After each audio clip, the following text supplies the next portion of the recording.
Ave María Purísima. Vamos a continuar hoy con la octava meditación del curso para prepararse como hijos espirituales a San Pío de Pietrelcina. Vamos a empezar con una oración. En el nombre del Padre, y del Hijo, y del Espíritu Santo. Amén. Te damos gracias, Señor, por este tiempo que nos concedes para aprender sobre tu amor. Lo ponemos en tus manos, te suplicamos que sea para tu gloria, para la salvación de las almas, y que nos concedas un día gozar de verte en tu gloria con San Pío de Pietrelcina. Inmaculado Corazón de María, sé la salvación del alma mía. San Pío de Pietrelcina, ruega por nosotros. En el nombre del Padre, y del Hijo, y del Espíritu Santo. Amén.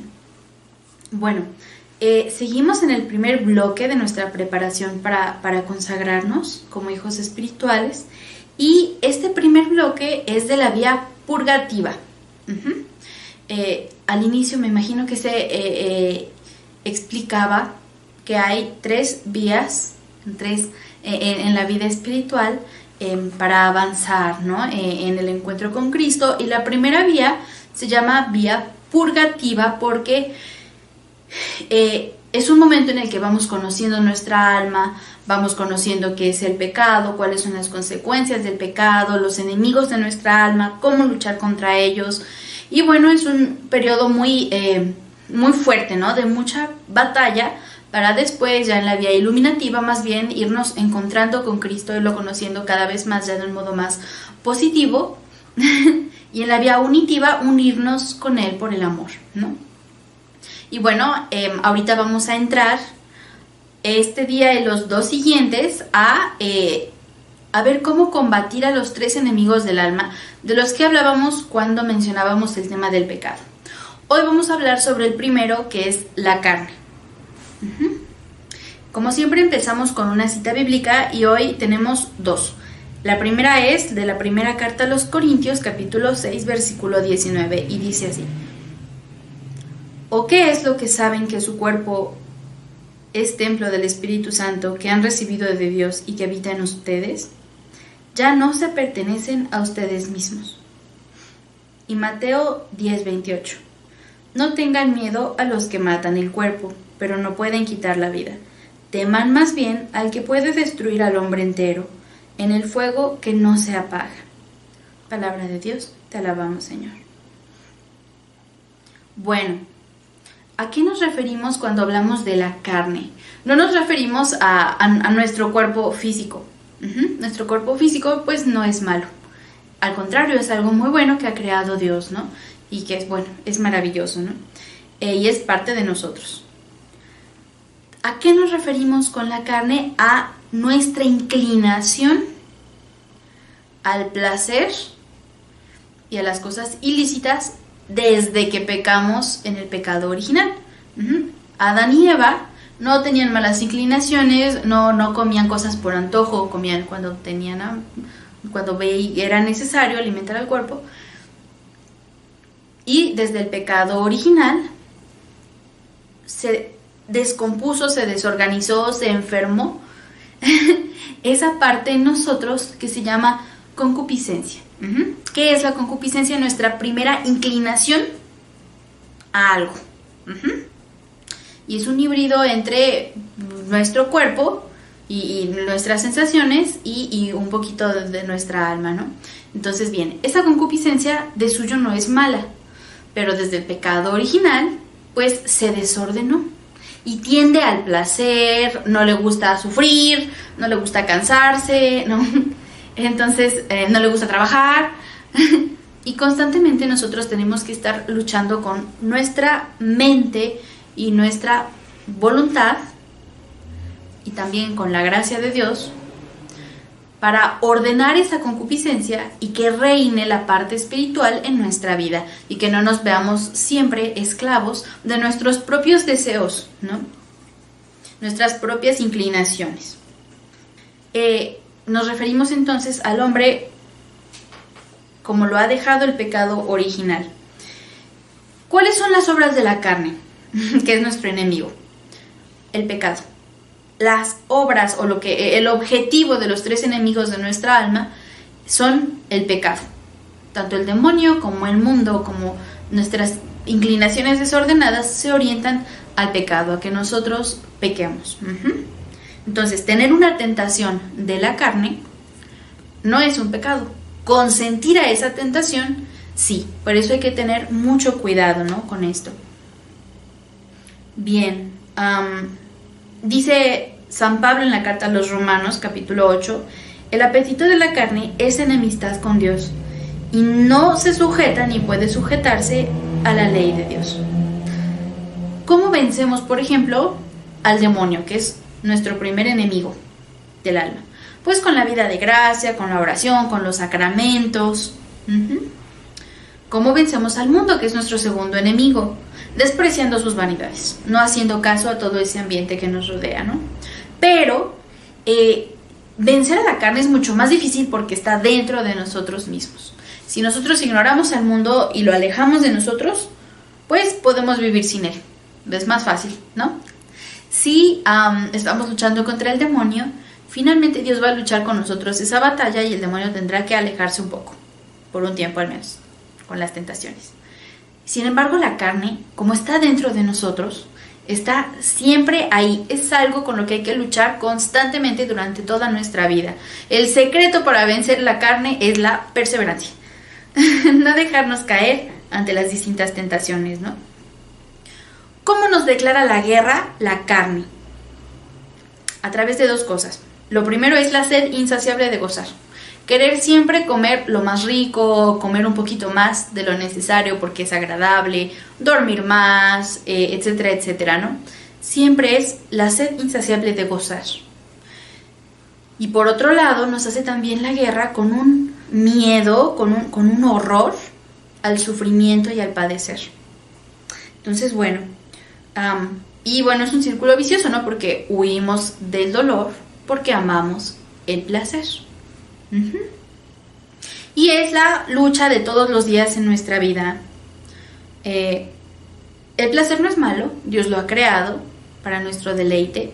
Comer cosas ricas no es malo, está bien, pero hacerlo todo el tiempo y de una forma inmoderada es lo que hace que nosotros perdamos y pequemos cuando se nos presenta este enemigo nuestro, que es la carne, ¿no? O sea, el pecado original lo que ha hecho es romper el equilibrio en nuestras facultades, ¿no? Hay algunos remedios contra la concupiscencia que son muy buenos y todos giran en torno a una virtud muy importante, que es la virtud de la templanza. Esta virtud de la templanza, ¿qué quiere decir? Moderar todos nuestros apetitos para que queden en el justo medio, ni muy, ni tan. Ni voy a estar comiendo todo el día, todo el tiempo, ni voy a dejar absolutamente de comer. Voy a comer lo necesario y cuando lo necesito, con toda la tranquilidad y paz del mundo. Y así con todas las cosas que son sensibles. O una virtud derivada de la templanza es, por ejemplo, la castidad, que es la moderación en el apetito sexual. La humildad es otra virtud derivada de la templanza. Y ahí se modera el amor a uno mismo. Y ahí entra el tema de la vanidad, el tema de, Entonces, esa es nuestra clave, buscar el justo medio. ¿Y cómo lo hacemos? ¿O cuáles son estos remedios contra la concupiscencia? Primero, mortificarnos en cosas lícitas. A veces decimos, es que no hay necesidad de que te pares 5 minutos antes. Puedes pararte a la hora exacta. Pero hace mucho bien y te entrena en la virtud pararte 5 minutos antes. Entonces, hacer eso, por ejemplo, es un modo de luchar contra la propia sensualidad que te dice 5 minutos más. Está calientita la cama, afuera hace frío. No es que tanto es tantito. Entonces, hacer ese esfuerzo de hacer una pequeña lucha, un pequeño extra, una pequeña mortificación en cosas lícitas, ayuda, ejercita para cuando nos lleguen tentaciones más grandes y más difíciles, saberlas afrontar con virtud, ¿no? Segundo, aficionarse al sufrimiento y a la cruz, no tenerle tanto miedo a sufrir. Entender el sufrimiento como algo que es parte de nuestra naturaleza caída, recordar que estamos en un valle de lágrimas y que pasará, el sufrimiento pasa, el haber sufrido no. Entonces, amar ese sufrimiento por amor a Cristo y aplicar ese sufrimiento o esa incomodidad momentánea a Jesús en la cruz y vivir con Él ese momento para hacerlo algo alegre, ¿no? Sufrir el dolor con calma e imponerse incluso un poquito de sufrimiento voluntariamente hace tanto bien al alma que es la clave de los mártires. Un mártir cruento muchas veces lo fue antes incruento, que quiere decir que estuvo muriendo a pequeñas cosas durante toda su vida y por eso pudo morir a cosas grandes cuando Dios se lo pidió. Tercero, combatir la ociosidad. La ociosidad es la madre de todos los vicios, lo dice también el libro del Eclesiástico. Cuando no tenemos nada que hacer, es cuando se nos empiezan a ocurrir malas ideas para seguir en el placer o aumentar el grado de placer. Porque una nota importante de la concupiscencia es que siempre quiere más, nunca es suficiente. Siguiente, huir de las ocasiones peligrosas. Hay veces que se nos presentan tentaciones, sobre todo las que son de orden de la carne, que son sensuales. No conviene enfrentarse directamente a eso, porque es muy fácil que ya enfrentándonos dialoguemos con la tentación y pequemos. Uno no va a comerse una zanahoria justo al lado del puesto de tacos, porque en definitiva va a acabar comiéndose los tacos, ¿no? O no va a comerse su lechuga a una pastelería. Tiene que huir de las ocasiones de pecado para que no lo venzan, ¿no? Esa es una de las grandes claves con los pecados de la carne. La voluntad siempre está expuesta a sucumbir cuando somos imprudentes y nos ponemos en ocasión de pecar. Siguiente, considerar la dignidad del cristiano, saber que Dios me está viendo, que soy una imagen de Dios y que lo que yo hago repercute no solo en mi vida, sino repercute también en Dios, en cierto modo le afecta de un modo accidental, y también a todos los demás miembros de la iglesia, ¿no? Recordar esa dignidad, que el hombre está por encima de la parte animal, por encima de la sensualidad, es muy importante. Yo no debo esclavizarme a la parte más animal de mi vida, ¿no? Que es lo sensual. Dormir, comer, reproducirse, sino buscar lo más elevado. Y que esas actividades que yo hago por naturaleza se hagan con conciencia, con orden también, ¿no? El siguiente es considerar las consecuencias del pecado. ¿Qué va a pasar cuando yo peque con esto que tengo enfrente? ¿No? Si estoy enfrente de una tentación, tengo enfrente un super pastel de chocolate gigante que puedo comerme yo solita. Si yo me pongo a pensar en cuáles van a ser las consecuencias de haberme comido ese pastel en el orden espiritual, va a ser más difícil que yo peque, ¿no? Una de las grandes trampas del demonio para hacernos pecar cuando nos pone tentaciones enfrente es decirte, no lo pienses, hazlo rápido. Cuando nosotros hacemos cosas malas, casi siempre los hacemos tratando de no pensar y los hacemos rápido y cuando nadie nos ve, ¿no? Para que nadie nos diga nada, para que nosotros no pensemos al respecto y lo hagamos, ¿no? Entonces, una gran estrategia para no pecar es sentarse a pensarlo antes, a ver cuáles van a ser las consecuencias, qué va a pasar. Considerar el castigo del pecado.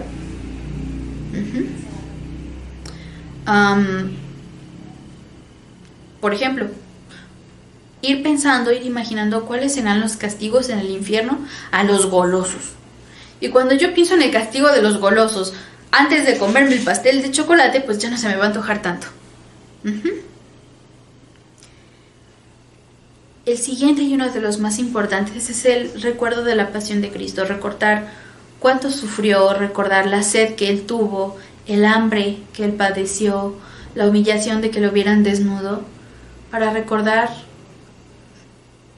que lo voy a herir si peco y para no contribuir más al sufrimiento de Cristo, ¿no? Y para acompañarlo también en su sufrimiento. Elevar mis pasiones a algo más hermoso que es el amor. Con la oración humilde y perseverante. Si nosotros tratamos de luchar solos, probablemente vamos a perder. Pero si Dios lucha por nosotros, lucha en nuestro nombre, lucha con nosotros, igual que nuestro ángel de la guarda, pues muy probablemente vamos a vencer. Devoción entrañable a María. La Virgen María es el ser humano, solamente humano, porque Jesús es de persona divina y naturaleza divina humana, pero María es solamente persona humana, pues ella es la criatura más perfecta que existe, con una concupiscencia perfectamente ordenada, porque ella no tenía el pecado original, ¿no? Entonces, pensar qué haría la Santísima Virgen, cómo actuaría ella ante esta situación que yo tengo enfrente en mi vida, ante esta tentación que me presenta la carne, ¿no? Y bueno, ese amor, esa invocación y esa contemplación de su vida nos va a estrechar cada vez más a ella y nos va a ayudar a perfeccionarnos cada vez más en la virtud. Tratar de actuar como ella actuaría. Tratar de huir de lo que ella huiría. No sé, yo no me imagino a la Santísima Virgen despertándose a las 10 de la mañana, ¿no? O comiéndose un pastel completo ella sola. Entonces, pensar qué haría ella y tratar de imitarla en esa templanza tan hermosa y tan perfecta que ella tuvo. Y por último, no menos importante, la frecuencia de los sacramentos, porque una de las consecuencias, digamos, de la vida sacramental, de tener la gracia en el alma, uno de los regalos que nosotros recibimos cuando estamos en gracia, es que tenemos mayor inclinación hacia el bien, tenemos más fortaleza para luchar contra las tentaciones y no pecar. Es más difícil pecar cuando uno está en gracia. Es más fácil controlar la concupiscencia, estamos más ordenados en todos los sentidos y estamos más cercanos a Dios, y el Espíritu Santo también nos inspira mayormente porque está en nuestra alma inhabitando. Esos son los 10 tips o 10 ayudas que recibimos en la batalla contra la carne, contra nuestra propia concupiscencia desordenada. Y bueno, ya hemos visto cómo luchar contra esa sed insaciable de gozar, de pasarla bien, de un poquito más, algo un poco más intenso. Ahora vamos a hablar un poquito sobre el horror al sufrimiento. ¿Cómo combatir ese horror al sufrimiento que es para nosotros tan natural? Lo más natural para nosotros es alejarnos de lo desagradable, de lo malo.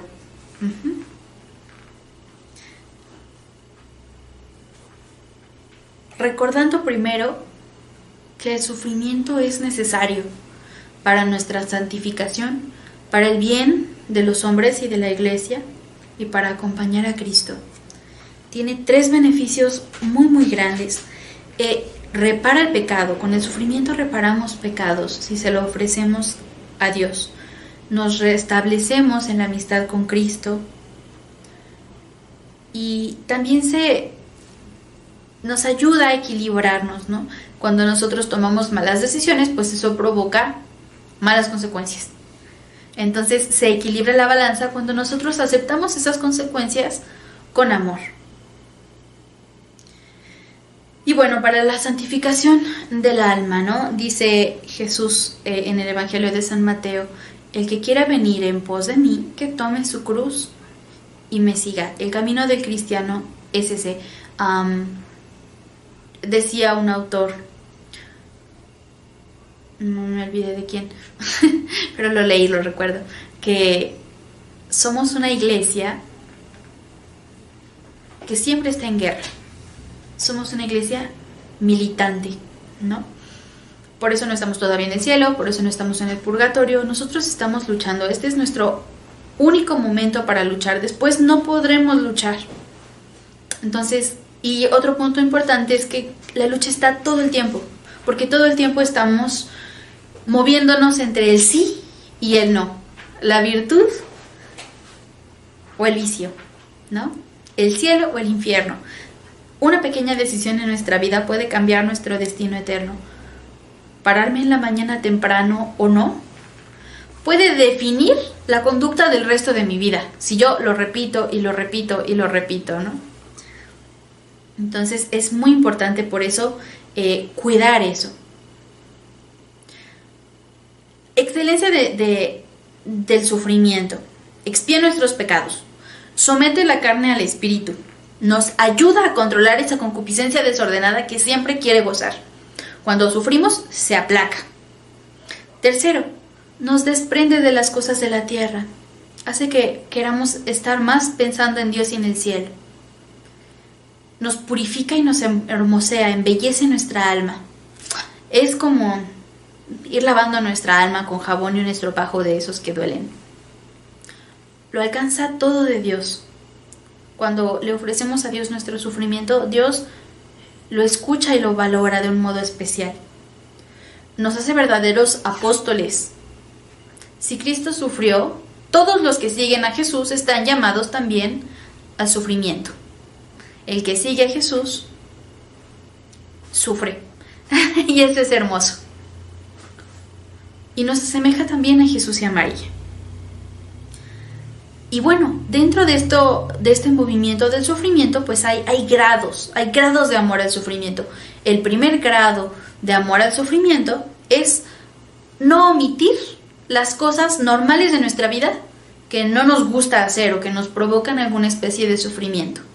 Por ejemplo, a los niños pequeñitos cuando no les gusta bañarse, pues pueden ofrecer el tenerse que bañar. Sí o sí se van a tener que bañar, porque la vida es así. Es algo que no pueden omitir, pero va a tener un valor especial si lo ofrecen con amor, ¿no? Siguiente, aceptar con resignación las cruces que Dios nos envía, cosas que nos pueden parecer a lo mejor muy injustas, quizá una humillación injustificada en el trabajo o algún problema en la familia, alguna crisis económica, no lo sé, cosas que Dios nos envía. Cuando nosotros las aceptamos con amor y no estamos renegando de eso, pues estamos, en cierto modo, también amando el sufrimiento. El tercer grado de amor al sufrimiento es buscar pequeñas mortificaciones voluntarias, cosas que me causan alguna clase de dolor y que yo sé que eso me va a hacer bien. Voluntarias, son pequeñas penitencias como dormir en el piso o hacer algún ayuno, o pararse más temprano para hacer oración, pequeñas cosas saludables para el alma. No comer postre, por ejemplo, o ver menos tele, o estar menos tiempo en el teléfono. Cosas de ese tipo que nosotros hacemos por mortificarnos por amor a Dios. Y eso aumenta nuestro amor. El siguiente punto, cuando ya uno va avanzando más en la espiritualidad, es amar el dolor y preferirlo al placer. Preferir sufrir por amor para acompañar a Jesús que pasarlo bien. Y el grado más elevado es ofrecerse a Dios como víctima y decidir sufrir con Cristo por amor a Él y también a las demás personas y para salvar almas del infierno, salvar a los pobres pecadores. Y ya es un grado pues muy especial, ¿no? Algo muy, muy hermoso. Por eso, bueno, voy a leer unos pasajes que ilustran todo esto de un modo muy bello.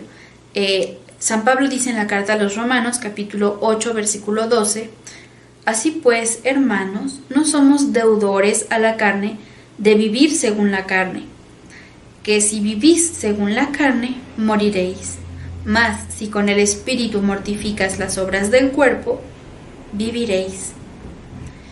Y en la carta a los Gálatas dice, los que son de Cristo Jesús han crucificado la carne con sus pasiones y concupiscencias. Si vivimos del Espíritu, andemos también según el Espíritu. Y es algo muy bello.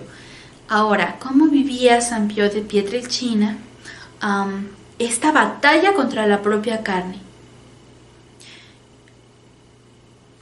Cuando hablamos de un enemigo, del alma, siempre están, digamos, relacionados o inmersos los tres. Entonces, el demonio utiliza, por ejemplo, la carne para tentarnos.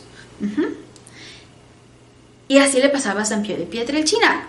Cuando tenía 5 años, él empezó a tener algunas visiones de nuestro Señor, empezó a tener una vida mística más profunda. Pero a la par que le llegó esta vida mística y esta unión con Dios, empezó a tener también molestias del demonio y sobre todo fuertes tentaciones también contra la carne. Y bueno, pasó su vida y él aprendió a luchar fuertemente contra esas tentaciones. Y hay que tener en cuenta que cuando nosotros estamos luchando contra nuestras pequeñas pasiones, contra nuestras ganas de dormir, contra nuestras ganas de decirle a esa persona que nos cae mal todo lo que queremos decirle con toda la furia de nuestro corazón, en lugar de mortificar nuestra carne y templar nuestros malos impulsos, todo esto está inmerso en la gran batalla cósmica entre Dios y el demonio, entre el bien y el mal, ¿no? Y San Pío de Pietrelcina tenía muy claro cómo funcionaba esta guerra santa, cómo tenía que batallar toda su vida, todo el tiempo en esto. Por eso decía él, el alma es un campo de batalla donde Dios y Satanás no cesan de luchar. Es necesario abrir al Señor las puertas de nuestra alma de par en par, entregársela totalmente, fortificarla con toda clase de armamento, iluminarla con su luz para combatir las tinieblas del error, revestirla de Jesús con su verdad y justicia, con el escudo de la fe, con la palabra de Dios. Solo así triunfaremos sobre el enemigo. Antes de que, o cuando recién entró al monasterio San Pío de Pietrelcina, tuvo un sueño muy importante que marcó también el resto de su vida. Él se soñó a sí mismo, soñó que estaba él en la oscuridad y de pronto se presentó ante él un monstruo enorme, gigante, horrible, que se estaba burlando de él. Y apareció Jesús en la escena y le dijo que él iba a tener que luchar con el demonio todo el tiempo. Y a San Pío le dio mucho miedo. Es que Señor, yo no voy a poder contra él, es una bestia feroz y horrible. Y le dijo Jesús que él iba a estar con él en todas sus luchas acompañándolo, que por favor luchara contra él. Y desde entonces San Pío tuvo siempre esa claridad de que tiene que estar siempre luchando. Y luchó con cuerpo y alma contra el demonio, porque lo molestaba físicamente, pero también con muchas tentaciones. A veces veía al demonio en forma de mujeres desnudas que estaban bailando por ahí, ¿no? O lo veía como fieras, como perros negros o gatos, que San Pío le daba miedo enfrentarse contra ellos y se enfrentaba, ¿no? Por eso también vivía siempre en oración y mortificación. Y no por eso era menos feliz ni menos alegre.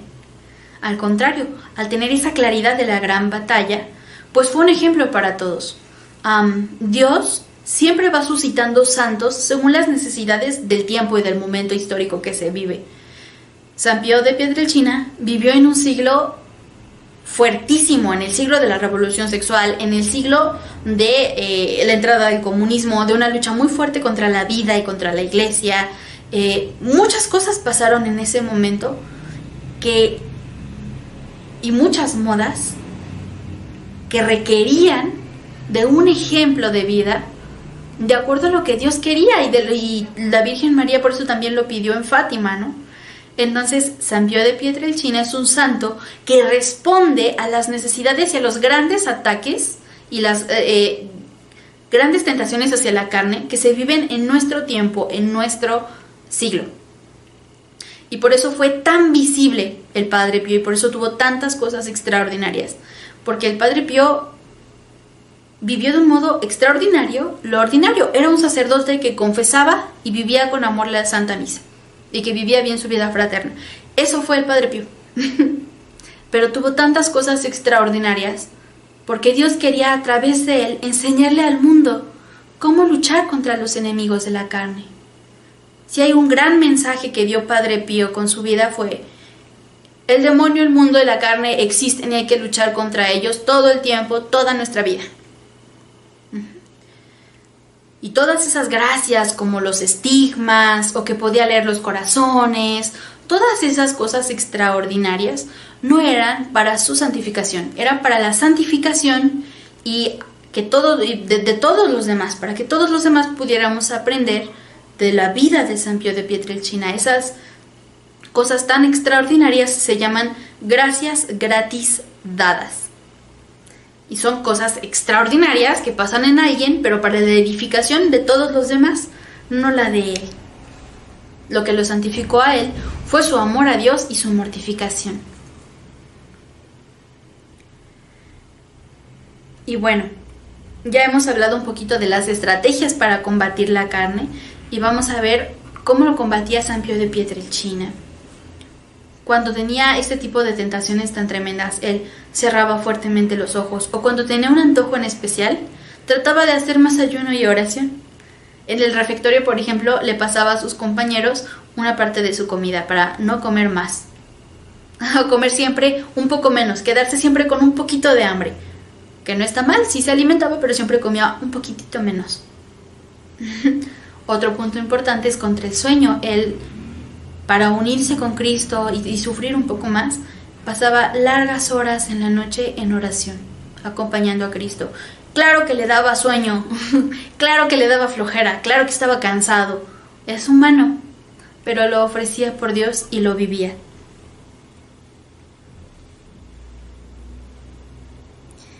Y bueno, un penitente, al confesarse de malos pensamientos, le preguntaba a Padre Pío una vez: «Padre, ¿habrá sido el demonio?». Y San Pío de Pietrelcina le dijo riéndose: «¿Qué crees tú? ¿Que las tentaciones son cosas del Espíritu Santo? Claro, siempre van unidos los enemigos del alma, y hay que aprender a observar esas tentaciones en nuestra vida para poder luchar contra ellas». Una vez también un hombre le dijo al Padre Pío: «Padre Pío, yo no creo en el infierno, es una invención de los curas». Y le dijo el Padre Pío: «No te preocupes, hermano. Cuando vayas allá te darás cuenta si existe o no». Otro punto importante es que estos enemigos del alma existen, creamos nosotros en ellos o no. Entonces es muy importante tener conciencia de que actúan y aprender a ver la realidad, porque están.